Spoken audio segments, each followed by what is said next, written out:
Good evening. Tonight I am going to be talking about a cornet that I've just acquired, and it is this, a Meredith open tone model cornet. Now these instruments are very, very rare. There's estimated from the sources that I could find online that there were less than 1,000 of these made. The guy who made them, Z. Albert Meredith, was based in Ohio, which is in the United States land, and he had a couple of ideas about brass manufacture that are exemplified in this instrument. When we look at a modern cornet, there are quite a number of reasonably sharp twists and turns. Now, if we look at the valves, this is the third valve here, the first valve and the second valve, there are quite a lot of sharp bends there, sharp 180 degree bends. And when Meredith was making instruments back in the early part of the 1900s, he had the idea that this was going to ruin the quality of the sound as it comes out your instrument. So he designed a particular valve mechanism that had the goal of getting rid of all of the sharp bends. So if you look at the tubing of this cornet, you'll see that the third valve is a lot taller than a standard third valve tuning slide. The first valve tuning slide is even taller again, and the second valve tuning slide, which is up in here, again is much taller, and the tubes are much further apart than what you would expect with with just a standard cornet. In addition to that, he also decided that the pathways of air through a valve were also likely to have a dramatic effect on the quality of sound that was produced. This here is the valve out of a pretty standard typical cornet. It's got a total of 3 different pathways through it. One of these pathways down through here goes pretty much straight through the valve. There isn't really any bends or constrictions there. It's a slight sort of left-hand deviation from the way I'm holding it. This tube here, or this pathway here, goes up. This pathway here also goes up from this angle, and if you look sort of straight into the valve, you can't really see the end. There is quite a substantial bend and twist through that. In addition to that, there are also a couple of little lumps on the inside of the valve where these pathways sort of knock into each other. If, on the other hand, we look at the valve from the Meredith cornet, we can see that it is quite a lot different. Number one, it's quite a bit taller in terms of the actual barrel part of the valve that makes contact with the outside wall. But every one of these pathways through the valve is straight through.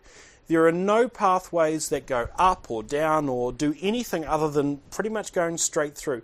All of them have a slight sort of sideways angle to them, but all of them otherwise are straight through, and none of them overlap.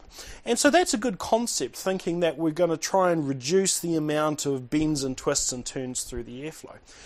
But with these valves, where you've got some of these tubes going up and down, and these ones where you've got them all going straight through, how are you going to get your air to go up and down a level? And the way Meredith solved that problem was by having these 3 loops of tubing on the back of each valve. And so I'll try and demonstrate the airflow through the instrument. Firstly, you've got the mouthpiece, which goes through the lead pipe, and it goes into the third valve here. The third valve tuning slide goes directly from there through there. If you don't use the third valve, then the air goes through this tube at the back, which transports it down to the bottom of the valve, at which point it then goes through this tube here to the first valve, and then if you use the first valve, it goes through this tuning slide here, which brings it up to the top of the valve.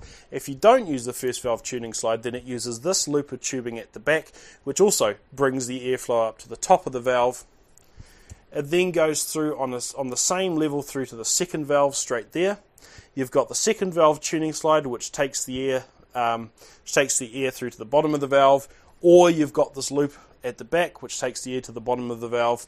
And then from the bottom of the second valve, we've got a little, you might probably not be able to see it, but there's a little exhaust from here that goes through to the bell section and then out the bell of the instrument. So it's quite a convoluted way of doing things. But as you can see, if you were just to sort of look through the tubing, and let's take this main tuning slide out, is that all of the ports through the valves and all of the joining things, they all happen on parallel levels. There's no tubes going up, there's no tubes going down, or anything other than parallel. And the only time where the air is transported up or down is when it goes through these tubes at the back, or indeed through one of the actual tuning slides. Other interesting characteristics of this instrument is the tuning slide mechanism that we have here. We've got a knurled sort of threaded rod, and we can use that to adjust the fine tuning here, and there is a stop nut there so that we can push the valve out a preset way. We have to push the valve in again manually, it's not actually attached. But that's how that part works. And there's also this sort of weird spring support thing here. Now I had to look at the original patent for this instrument to find out what it's for, and you'll see it also here on the third valve mechanism, which I'll show you from the other side as well. And apparently this part is only there to prevent this central tube from rattling. That's all it does. It prevents it from rattling around, which I guess was a downfall that he discovered with this particular design, and that's how he resolved it.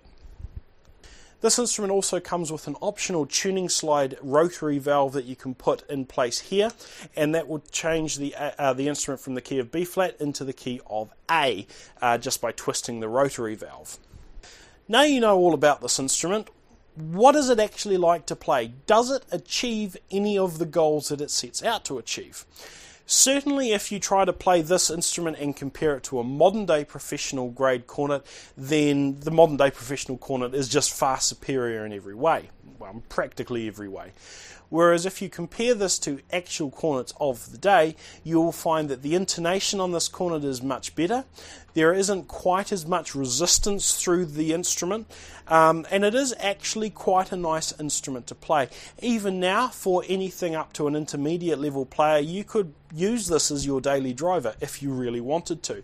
There are no fundamental issues with the way that it sounds. It's just that if you compare it to a modern professional